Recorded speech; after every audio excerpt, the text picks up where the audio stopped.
नमस्कार। सूजस के खास कार्यक्रम हमारे सीएम में आप सभी का स्वागत है। मैं हूं आपके साथ आरती शर्मा।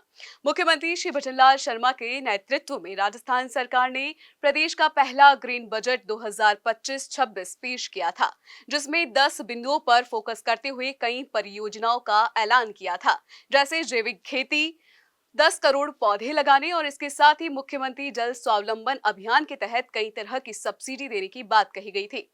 आज के हमारे इस खास कार्यक्रम हमारे सीएम में हम बताएंगे कि कैसे श्री मुख्यमंत्री भजनलाल शर्मा जो है वो प्रदेश के विकास को पर्यावरण संरक्षण से जोड़कर आने वाली पीढ़ियों का भविष्य सुनिश्चित कर रहे हैं। रिपोर्ट देखिए। भजनलाल सरकार ने वित्त वर्ष 2025-26 के लिए कुल 5.37 लाख करोड़ रुपए का बजट आवंटित किया, जिसमें बिजली, सड़क, पानी के साथ स्वास्थ्य एवं कृषि को प्राथमिकता दी गई।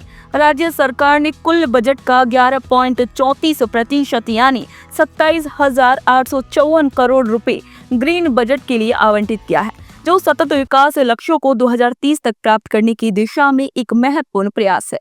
इस बजट में जल, जंगल और जमीन तीनों पर बराबर फोकस किया गया है।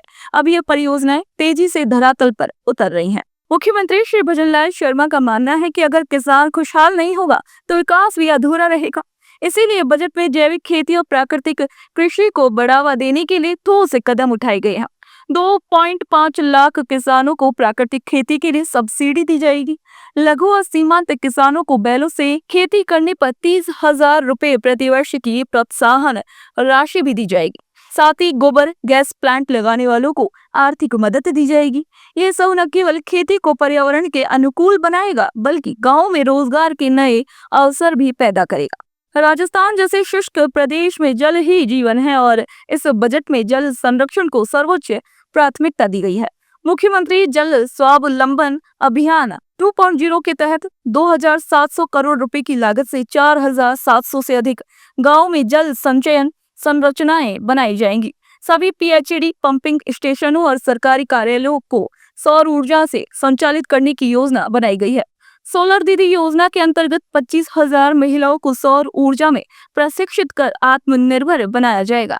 ये योजनाएं राज्य को ऊर्जा के मामले में आत्मनिर्भर बनाएंगी और पर्यावरणीय दबाव को भी कम करेंगी। राज्य की जैव विविधता को संरक्षित करने के लिए भी कई योजनाएं घोषित की गई हैं।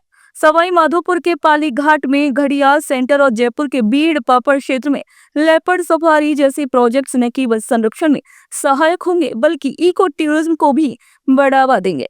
ग्रामीण क्षेत्रों में प्लास्टिक उपयोग को रोकने के लिए हर पंचायत में बर्तन बैंक की स्थापना की जाएगी।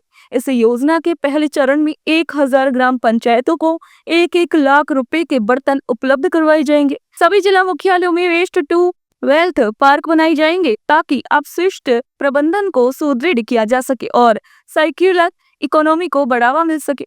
इसके साथ ही मिशन हरियालो राजस्थान के तहत एक साल में 10 करोड़ पौधे लगाए जाने का भी लक्ष्य रखा गया है। भजनलाल सरकार का ये हरित बजट सिर्फ एक वित्तीय दस्तावेज नहीं, बल्कि राजस्थान को स्वच्छ, समृद्ध और पर्यावरण के अनुकूल भविष्य की ओर ले जाने वाला रोड मैप है। इस ऐतिहासिक ग्रीन बजट की घोषणाएं अब तेजी से जमीन पर उतर रही हैं, जिससे राजस्थान हरियाली, स्वच्छता और सतत विकास का प्रतीक बनकर उभर रहा है। ये प्रयास देश के अन्य राज्यों के लिए प्रेरणा बन सकता है।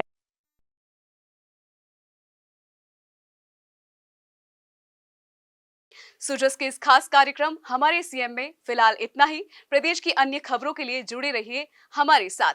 धन्यवाद।